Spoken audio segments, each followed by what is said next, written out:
You're listening to the Boldcasters. This is Boldcastify, the bold new way to podcast, with your host, Clay. My name's Jay. I'm Justin. And we're the Boldcasters. This is episode 10 of season 2.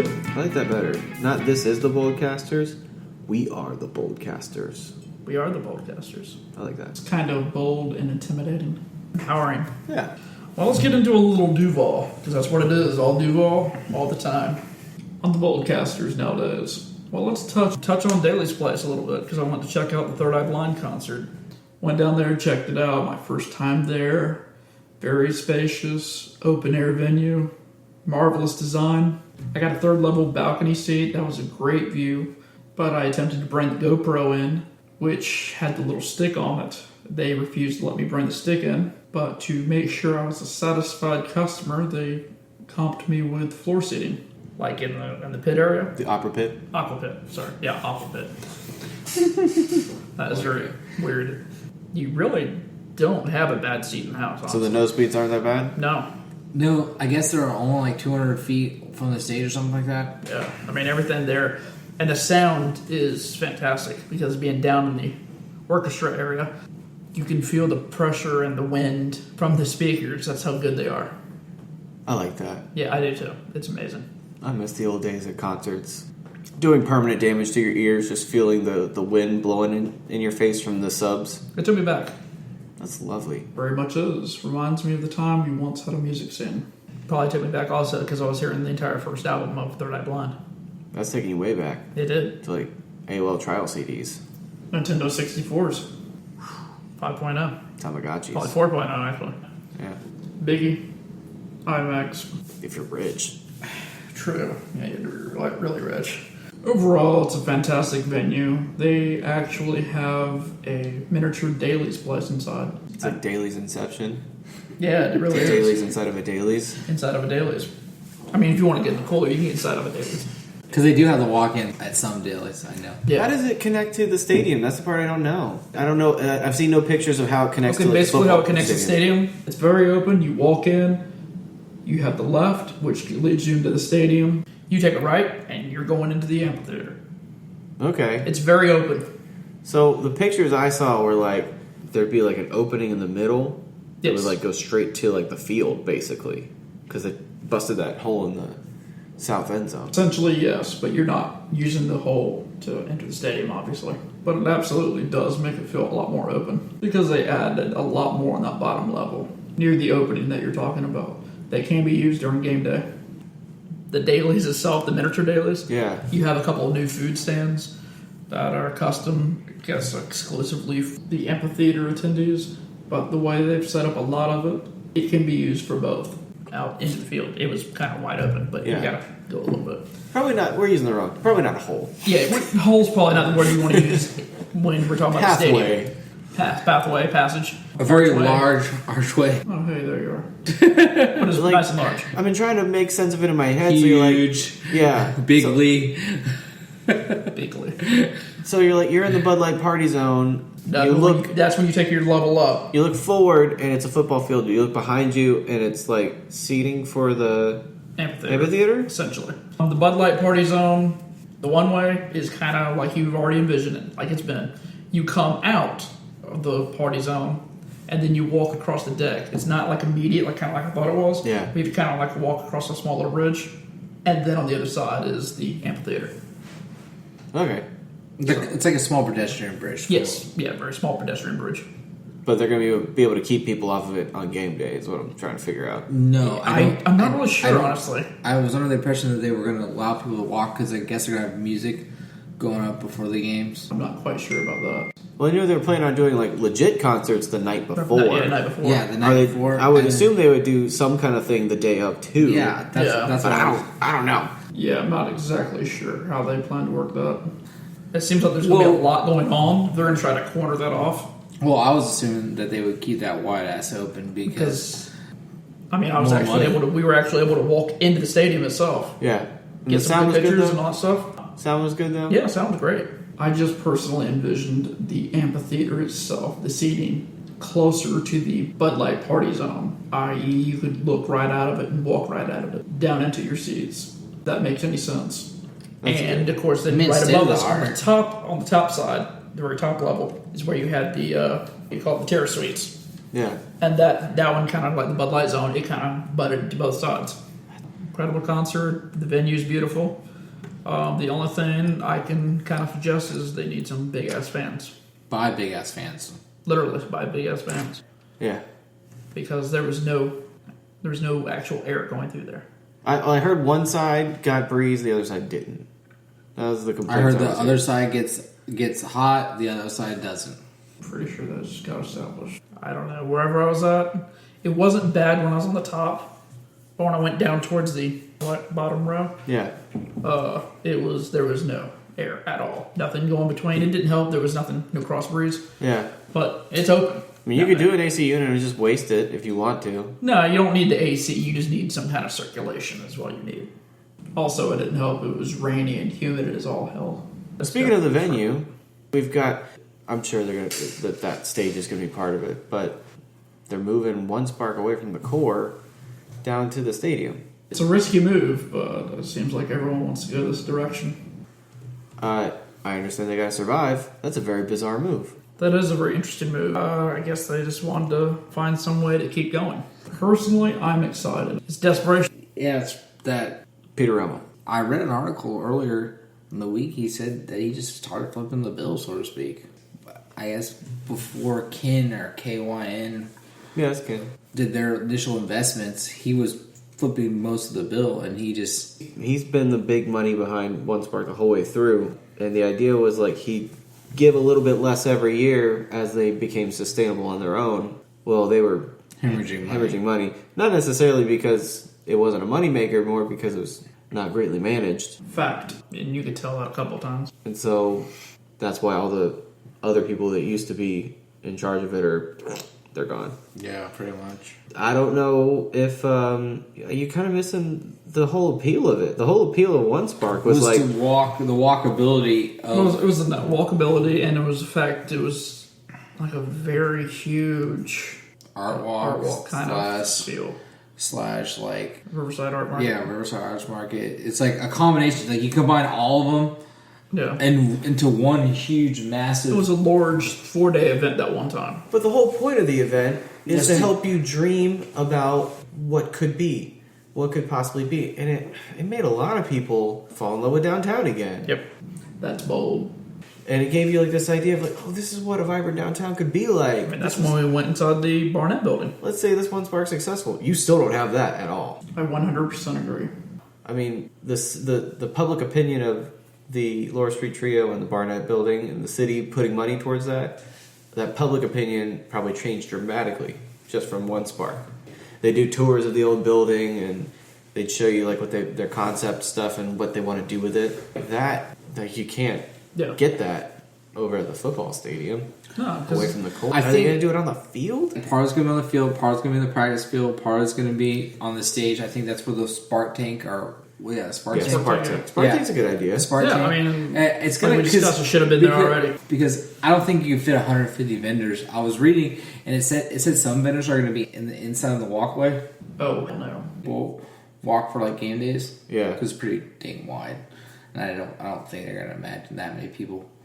Well, you're not at a point to where you could do it over a couple blocks in the sports complex because there still ain't a whole lot down there. You got. But it's going to be it's going to be centered around the stadium. But I don't know. It's a means to an end because we thought it was ending up until a week ago, right? It's supposed to happen in April. Because usually it always happens in spring. Around my birthday is when it was happening for the past 3 years or 4 years. It just kind of made it to where it was sustainable. I feel like it made it very much more sustainable. Well, he was we'll see. Changes are coming. They're certainly not going to have the numbers they had before the free event. I don't definitely think the numbers will not be there. I don't necessarily know if the numbers meant anything. If that makes any sense. I'll say that. I think the numbers definitely did because you had a viewer or you had a person seeing every item out there. And if you do it right, you could capitalize. You can monetize that in a huge way. I think that would be a great move. But this way, you're getting actual $5 from that actual person. I don't even know how you get the money from that person if you're just going downtown. Parking. To me, it's like, when bands went from, a set cost for their album, like you're going to pay $12 at a CD store for this. They started getting creative. I remember when Radiohead and 9 Inch Nails put out albums, it was just pay what you want. Yes. And they made way, way more money that way. Yeah. Well, Rumble pointed to the fact that parking and Wi-Fi would be two of the big selling points. Don't we have Wi-Fi in the core? Oh no, that was a travesty. He actually at the Wi-Fi situation downtown. Well, yeah, it was not what it should be. It had like temporary stuff set up that was supposed to already be set up because it's the urban core. And if it's the urban core, it's either not going to happen or it's going to take a decade to happen. It's going to take a decade. Sorry. Yeah, like everything else is going to take time. It should have already been done. Reception, very good downtown now. A lot of stuff, 10 years later, or 20 years later, actually, pager reception, primo. Maybe I should get my pager back out. 3G service is going to be there pretty soon. As everyone else is going to 5G. And then Maybe. 5 years from now, we'll have the 4G. Yeah, and then by 2022. Yeah, but I'm not knocking. That's when the Jaguars move, right? Ooh. I'm not knocking the downtown. I'm knocking the people with the big pockets. Really see opportunity in downtown. They see it other places. South Side, big pockets that don't care to be Tampa, downtown. Miami, St. John's County. St. Yeah, John's there you County. go. That's the one. That's a big focus. And I understand it because no one wants to retrofit a building. Very few people want to do that. To me, it's kind of appealing. Yeah. Because I like old stuff. Right. Well, look at like the JA building. They're making moves on that. What did you say they're going to do? They got a possibility. Well, they're land swapping with the city. They voted on it, and it's happening, which is very surprising. They're moving forward with it because it is a bold move. Once they move out of that building, you've got this super sweet retro 60s building that'll need a lot of love and a lot of care. And a lot of cash. But the cost to demolish it and build something new is still going to be way more expensive than the cost to retrofit the building. Oh, well. I know a lot of times that's not the case. Well, that's why we're in the same situation with Berkman, because it's going to cost a lot of money to finish it. It's going to cost a lot of money to demolish it. Yeah. This could be really good. But yeah, the JA thing's really exciting because we're going to get another high-rise in the core, which that hasn't happened. I don't know when. Yeah, for a while. I think the Duval, not the Duval, but the federal courthouse might have been the last one. As far as I can think of, yeah. And it's going to be right next to that. So that'll look good. Yeah. And then on top of that, you have an opportunity. If they go do something dumb, like try to sell it at market value, you're going to end up with a demolished JEA building. But, sell it at a discounted price and let a company grow in it. And put the spinner building on. And put the spinner... Get it spinning. Yeah. There's get it moving. the Sweet Jetsons restaurant on top. So much potential for that restaurant. You know what's cooler than a rooftop bar? Spinner. A spinning bar. Rotating bar. I've only ever been in one spinning bar in my life. It's freaking awesome. Seattle. It was a Space Needle? No, it was... Dude, I had never been there. It's awesome. It was awesome. I've been to the Towers of America in San Antonio. No. We should all go to Seattle. No, hey, goodbye. Next Sonics game, I'm going to Seattle. How about that? Next Sonics. How Deal? about... See the Sonics play the Thunder. It might happen. It's my thought process on it. I see it happen in the next 20 years. Wow. So within the next 20 years, we'll go to Seattle. That sounds fine. All right. Okay, fair enough. That doesn't make sense to me. Oh, real quick on the One Spark. It's going to be split up into 4 groups: technology, education, social innovations, and health. The Shark Tank winner will be awarded $5,000, and the complete winner will be awarded $20,000. Which I think is a big step up from what they had before. Yes, bold events being involved. A little more pockets in there. Yeah, and then what I discussed with you earlier before the show, pre-pro, Clay and I were talking. Peter went to shot, and we were like, hey, Need a little help here. can we do this thing? Can we make something right? We want the deepest pockets in the city to be involved in it, for sure. So we can keep this thing afloat. He's like, okay, we'll have it at my house. It was a good idea, and they went and ran it in the ground, and now we got to see if this will stick. Well, right now, I'll go with it because it's all we got. It's the only better than option. nothing. Yeah, it's better than nothing. Yeah. Still don't like it, but it's better than nothing. Yeah. You gotta do something. So, who here found out they had a couple of little bastards, courtesy of the Jacksonville Jumbo Shrimp? Extra harsh. You might be the father. Shrimp's baseball game. When I first saw that got national media attention, by the The way. Washington Post came down for the game. That is what you want if you're a minor league Yeah, team. that's true. Because supposedly there was a Shrimps baseball game on Thursday of last week, just before Father's Day, where the Shrimps were passing out pregnancy tests. Yep. So you can check and pregnancy see. test the dudes so they can go pee on them and see if they're fathers. Only in Duval. And then they can come back. Is that how it works? I've never taken a pregnancy test. So. I think actually if their wives were pregnant and they became dads, they were allowed to come back on Sunday for free. Yes, I'm pretty sure that's how it went. Which is still kind of cool. Yeah. Oh, that. And minor update, literally. The Sharks were offended by the Monterey Steel. And something that I think I talked to Justin about. Justin cares no way, shape, or form. Neither do I at this point in the juncture, because I missed all 11 games this season. As did I. Kind of just got busy this year. I've been past seasons a couple games. They are kind of entertaining. I'm not anti-minor league sports. I'm sure those games are fun. I've just never made it to them. But they But to be 11-1 through the season, and they lost their final one, 44-37. And I bet they regret firing that coach now. Yeah, that did it right there. You could have got one, yeah. You've got the Armada really good this year. Yeah. And I know that the Jacksonville Giants have won the ABA a couple times. Won like 3-4 times. Unstoppable. All the minor league teams are doing well, and I would pack all of them up and just drive them into the ocean if it meant one AFC What title. about the Jacksonville Axemen? We never got to see them. Who? Jacksonville Axemen. Who? I'm sorry to inform that they now live in the ocean because I'm driving them into the ocean if it means I get an AFC title. Justin wants an AFC title. I like hockey, so I like the brutality of it. Oh, you're talking about the Iceman. I thought you were talking about the Axeman. Yeah, there was an Axeman. We do have an Axeman. I screwed that one up. Yeah, it was like a rugby team. Oh, shoot. Yeah. I forgot about them. I thought it was the Iceman. Okay, Iceman. Shoot, we got too many men. I assume they also represent us at the Highland Games, doing see caber that. tosses and stuff. That would be incredible. Right? So yeah, I would give up our caber tossing team. I would give up our ultimate frisbee team. I hear they're very good. Every minor league team flourishes in Jacksonville, and I just want our one major team to do What about that something. disc golf team? That's the ultimate. That's the Cannons. Oh, okay.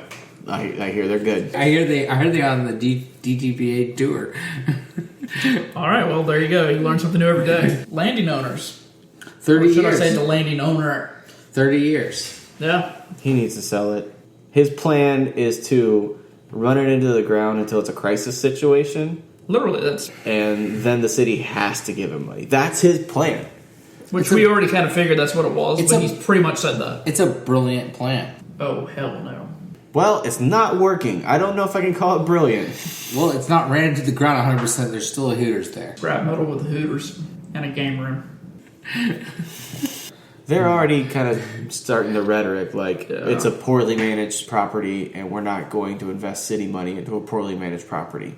They got hard, and I think the best thing would be for him to cut his pretend losses. I think he said he spent $1 million on it Since when? Since when? since 1987. Probably, He bought it yeah. in 2003. Yeah. But I don't see it. Maybe that video screen was real expensive. Maybe I'll give him that. Because I did something on the stage. If that was the city or who did it. Let's be honest. The landing right now in its current incarnation is pure trash. Nothing but scrap metal. I said it. Someone had to. Yeah. I feel like the city should sell the land underneath him, maybe, with like an agreement that he redevelops it as an entertainment facility of some kind. I don't can see that. This was years ago. I read something. That's why they don't want to give up the land, right? They want to have control over what it becomes. Yes, they don't they want him want to build an 100% office control. park. He's going to build an office park. Right. Yes. They don't want it to be a dumb build. This is very true. Simple put. They don't want it to be a dumb build Well- in the location, in the prime location. I was under the impression, though, that they wrote it into the contract and then actually sold him the land, or took just rents off in those potential new buildings for however many years until he owned the land or his son owns the land, or kind of like a lease to own kind of deal. Yeah. I imagine that land is pretty dang expensive. Yes. even with the crummy property on top of it. Oh yeah, I'm sure the taxes are out the roof. Because I remember reading something years ago about Tony Slamman not wanting to invest any more money into it because he didn't own the land. He just owns the building on top of the land. I mean, I kind of understand both sides. But he knew that when he bought the place. It's really more just an excuse but I to try to shake down the city. That's all it is. I assume, though, that maybe in the beginning, that's like being like a sharecropper to me. That's if he actually solid take. If he actually did, let's say he did the Super Bowl plan. He asked for a lot of money from the city when we were doing the Super Bowl. Yeah, I recall that. It was a good plan. It involved getting rid of the ramps off of Main Street and putting a hotel and some condos. They're going to open up the middle of the landing so it open to the street. Yeah. A lot of really good ideas, but the city wasn't going to give him as much as he wanted, so he was just like, nope, not happening. Yeah, I mean, like, if he did that, he'd be making a lot of money. Well, that's exactly. Just think about the money he could have made over this period of time with a remodeled or modernized landing. Think about the catalyst it could have been for the core. Oh, yeah, absolutely. I don't think he cares about Well, if that is the case, then this is just another reason that he needs to get out. You need someone that's occupying that piece of property that has passion for the core and Jacksonville. Because he's got property all over the place. And that's why he should sell. It's not really his expertise. He is an owner of strip malls. Yes, but he's got a ton of strip malls. They're nice strip malls. Yeah, all over the freaking But they place. aren't this kind of thing. He doesn't have the experience. He owns the property just for the revenue. That's all it is. Well, That's what he does most of the time. Hell, he can't much of that dang place. The last time I was in there, it was like half empty. Even the But body it's shop still- was out of it. And that was like a tenant forever. You still have money from the tenants. You still have people... Two there's tenants? Still, there's some more than two. But you still have people down. Nine West, Hooters, Harry's, Sportsmania. Sportsmania, but I hear Sportsmania is looking at other opportunities. Probably. Toy Store's gone. Yep. Toy Store's gone. That was the longest tenured place in that building. We had the sushi Chicago bar Pizza, upstairs. which they just added the game bar. To stay afloat, probably. Yeah. I doubt it. Well, I think they know Chicago that Pizza's already on hard times themselves. even if the landing gets demolished, I think the restaurants on the river stay. I think that's the plan for everything. I wouldn't totally discount it, but even the infrastructure with the restaurants on the river is probably long overdue for an update. Yeah. Some of that infrastructure is still kind of crummy. Have you been inside those restaurants lately? Yeah. Yes. They are rough. I remember thinking, this is pretty rugged. And that was when we were at the American Cafe in 2010. It was pretty ratchet. It's been like that for a minute. Yeah. That was a while ago. Yeah. The only thing that looks mildly alright is Mavericks because it's been recently refreshed. Yeah. If they do end up demolishing the whole building, you have to have that entertainment element. You have to have a Mavericks kind of place. Yeah, you have to have a nightclub. You have to. Nobody's arguing that fact. Because the area, the location, it'll draw people. And that's where they're making money at. Yeah. If that's it was full fun. on that, it could be pretty good. Just 2 nightclubs. Supersized 2-story Hooters. I guess. Hooters stays fairly busy. It's a landmark with pedestrian and river access, and the landing itself drags in a lot of crowds for outdoor events like concerts and everything for Memorial Day, 4th of July weekend, and Labor Day. Coolest idea. They have outdoor concerts fairly often. Yeah, like every week during the summer, I believe. I've heard 1,000 different ideas to fix the landing or retrofit the landing. I've heard like a farmer's market idea. Or the amphitheater idea. The amphitheater idea sounds pretty cool, but then you realize, well, that's just an extra amphitheater. The coolest idea I've heard is a modern day food hall where you take every good local vendor in Jacksonville and you put them all under one roof. You get Metro Diner to set up in there, you get Taco Lu to set up in there. Like every local restaurant that's like a hometown hero, every brewery has a stall. You have like this condensed, distilled taste of Jacksonville in one spot. Because the landing a lot of times ends up being, unfortunately, the first impression a lot of people have of Jacksonville. Which is sad. Very sad. I would be a lot happier if their first impression was like a Maple Street biscuit and a King Street stout. Okay, I like the general idea, but I hate that. Hate it. Smidge of it, but then he hates the whole damn thing. A little bit of the idea, but then throw away all of it. Yeah, keep like a couple things from that idea. I like. He wants Epcot. I know, really, right? He wants around Jacksonville in 5 minutes. Yeah. All right, awesome. Riverside Pavilion, the Beaches Pavilion. I like. Stay away from the Northside Pavilion. I didn't even know there was a north side of the lane. This is me. You won't know. All right. I think that would be a great move for the city. It's quite interesting. I like being able to take people to Murray Hill, to the Maple Street Biscuit Company. I like going to Our Wolf Brewery. I like going to Intuition downtown. Those are destination places. Those locations are what make them special. In my head, even for me who lives here, drinks here, eats here, right. From the outsider point of view, we do drive by Landing. Like, I don't think I've ever taken any of my friends from out of town to the Landing, ever. But you can do like a sampling. Let me give you a revised version of it. You have this giant Taste of Jack's Hall. And so you don't have permanent stuff, but you have constantly rotating local taps. You have a bar that's just exclusively local taps. It's not a bad idea. The town. And then you have food stalls that are rotating whoever fills in that food stall for the day. I almost see it with like food trucks. I feel like a food truck thing would And make it a market for people that like want to make a name for themselves in the city. It's got a lot of potential doing that. Yeah. Possibilities are endless. Yeah, like a flea market setup where you got these stalls that get filled in. Well, it needs to be an upscale thing. That's where I'm kind of at because it could, depending how it's managed. But it's the dirty D. We need to clean up Duval. I don't necessarily know if that's like the most. It's the most Jacksonville idea because it gets people to see what we're good at.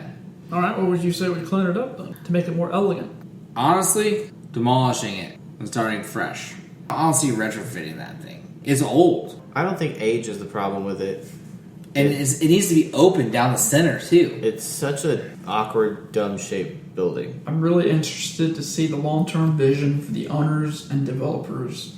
And it didn't have a lot of foresight when it was made. It was, built in 87? If you're walking by it from the outside, you'd have no idea what's inside because you got tiny little porthole windows the building has kind of got its back turned to the street. So, I mean, if it just faced the river and the street, like right. both sides. Well, it looks like something that was built in 67 instead of 87. Yeah, it's weird. The architecture of it is just so dated. I'm glad, though, that it is crummy.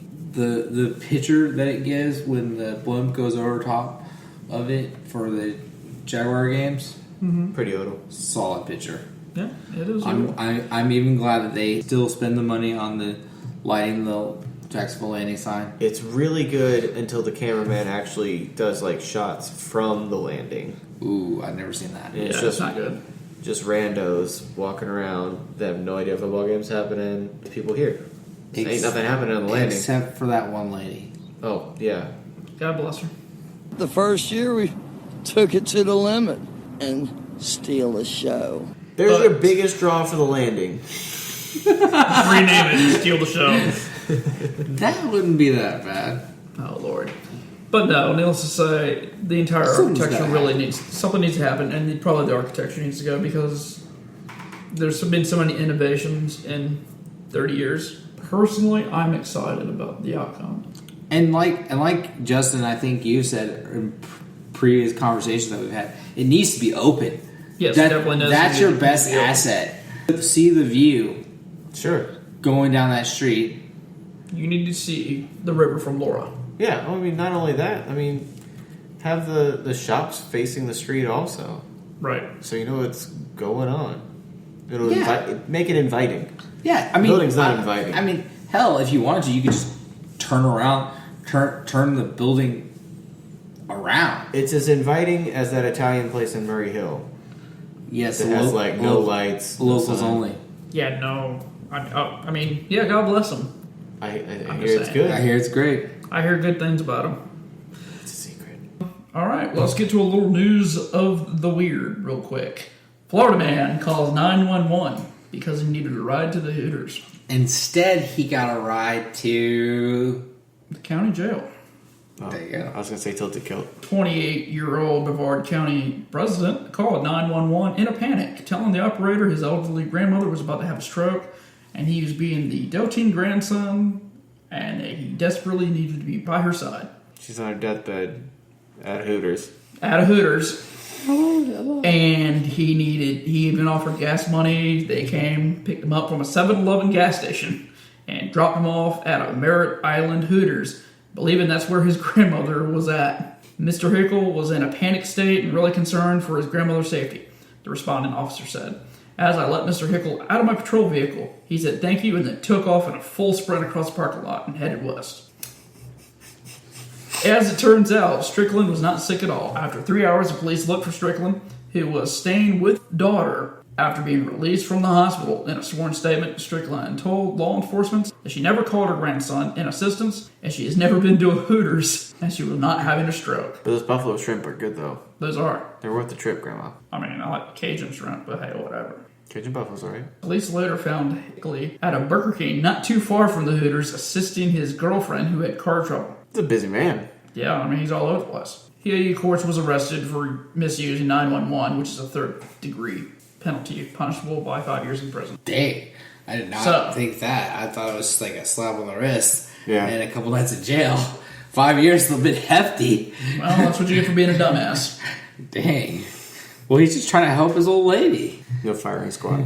You know, some states, I believe, have firing squad still in the books as an option. Like 3 or 4. Really? Yeah, they don't use it. You know that France used the guillotine up until 1977? I was thinking the same thing. That's wild. That's pretty... So... I mean, it is France, man. If you're, good deterrent for people to not use 911. Just let them know firing squad. You tell them you got a firing squad and you can't brand the guillotine out of it. I mean, that you really can't, but hey, well, no, it's a little... Just tell them. It's too French. Yeah. That's why America never got into the guillotine. We got our thing, and it's guns. Oh, 100%. And the news. Yeah, that one too. That was big on us. All right, folks, that's going to wrap it up for this episode of the Boldcasters. Thanks for joining us, and y'all have a great evening. We'll see you next time. Happy 4th of July, everyone. Live free, live American. God bless America.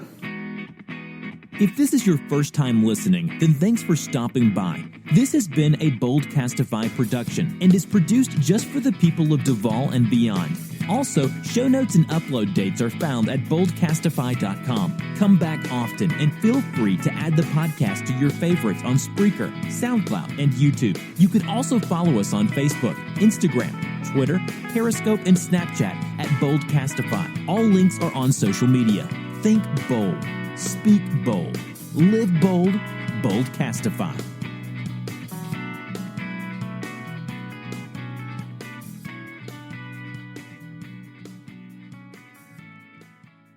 Quick. Right.